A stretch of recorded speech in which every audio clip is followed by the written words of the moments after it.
ఈ మధ్యన అక్రమ సంబంధాలు ఎక్కువైపోతున్నాయి. ఒకరితో ఒకరు టైం స్పెండ్ చేయలేకపోతున్నారు, మనసు విప్పి మాట్లాడలేకపోతున్నారు. అసలు ఇద్దరి మధ్య ఎమోషనల్ డిస్టెన్స్ అనేది చాలా ఎక్కువ అవుతుంది. పెళ్ళిన మొదట్లో లాగా నువ్వు ఇప్పుడు ఉండలేదని. ఇప్పుడు ఉండట్లేదు. అవును సార్, ఎప్పుడైతే పిల్లలు పుడతారో టైం అంతా పిల్లలకే అయిపోతుంది.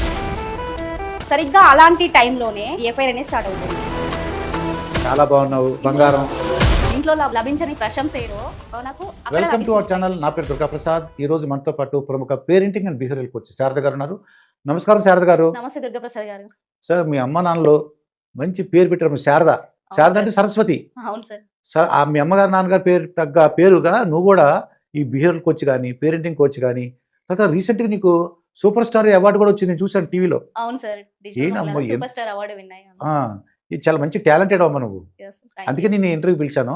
అయితే ఈ మధ్యన అక్రమ సంబంధాలు ఎక్కువైపోతున్నాయి. మరి అసలు ఏంటి, అసలు అక్రమ సంబంధాలు ఎందుకు అలా ఎక్కువ అవుతున్నాయి, కారణాలు ఏంటి? ఇదివరకు లేవు ఇవి, అవును సార్. ఆడవాళ్ళు బయటకు వచ్చేవారు కాదు. ఎందుకు అలా ఎక్కువ అవుతున్నాయి ఈ మధ్య కాలంలో? అయితే ఏంటి అంటే సార్, Hmm. ఎవరైతే ఈ అక్రమ సంబంధాల ట్రాప్ లో పడిపోతున్నారో వీళ్ళని సొసైటీ చాలా బ్లేమ్ చేస్తుంది. ఉమ్, నేను గమనించిన సైకలాజికల్ ట్రాప్ ఏంటంటే, ప్రతి మనిషికి కూడా వాళ్ళ దాంపత్య జీవితంలో పెళ్ళైన తర్వాత ఉమ్, కంపల్సరీ ప్రేమ కావాలి, గుర్తింపు కావాలి, గౌరవం కావాలి, Hmm. Emotional connection. అంటే నాకు అర్థమైంది. ఆ భర్త ప్రేమగా ఒకరికొకడు, భర్తే కాదు, భర్త భార్య, భార్య భర్తని ప్రేమగా చూడాలి, ఇద్దరికొకరు గౌరవించుకోవాలి, గౌరవించుకోవాలి, గుర్తింపు పొందాలి, కూడా ఉండాలి, ఒకరినొకరు గుర్తింపు చేసుకోవాలి. ఇంకొకటి ఎమోషనల్ కనెక్షన్, భావోద్వేగ అనుబంధం కూడా కావాల్సింది. కావాలి. అంటే ఇప్పుడు అతను బయటికి వెళ్ళి కష్టపడి వచ్చాడు, అది అయ్యో ఏంటి చాలా కష్టపడి వచ్చారనో, లేదా కాఫీ టీ ఇవ్వడం, లేకపోతే ఈ అమ్మాయి చాలా బాగా వంట చేసింది, లేకపోతే తను కూడా బయటికి వెళ్ళి కష్టపడి వచ్చింది, అమ్మో చాలా వచ్చావు అని చెప్పేసి మాట్లాడడం. ఇవన్నీ ప్రాథమిక అవసరాలండి. ప్రతి వ్యక్తికి కూడు గుడ్డ ఎంత అవసరమో ఇవి కూడా అవసరమే దాంపత్య జీవితంలో.